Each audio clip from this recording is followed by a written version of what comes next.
what I found was they put a lot of pressure on the girls to get married. They put a lot of pressure on girls to, like, you know, say yes to this guy, say yes to that. They told us that there was a shidduch crisis, which means that there's more women, you know, the shidduch crisis when I was in the dating world.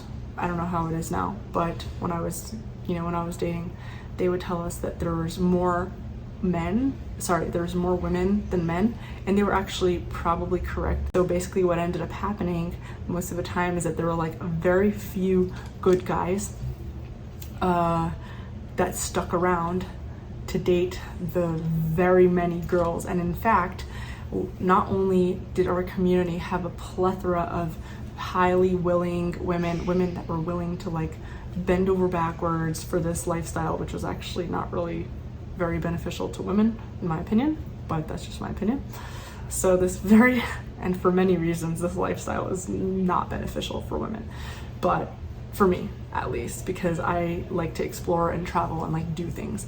So, but women were just more likely to stay in it because they were more likely to believe what people in authority told them. So the women were always more likely to stay. And so what ended up happening was there was more of a plethora of women in these communities than men.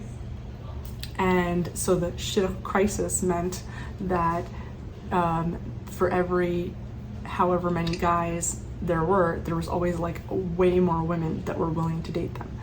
And then there's always like the 80-20 rule that people bring up, and it's like this in the secular world too, where they say like for every 20%, you know, 20 guy, you know, for the 20% of men that girl, you know, there's like 80% of the women are flocking to those 20% of guys, and vice versa. The matchmakers pushed this idea a lot to get us women to like keep going out with guys that either we weren't attracted to or we just didn't respect, or like they you know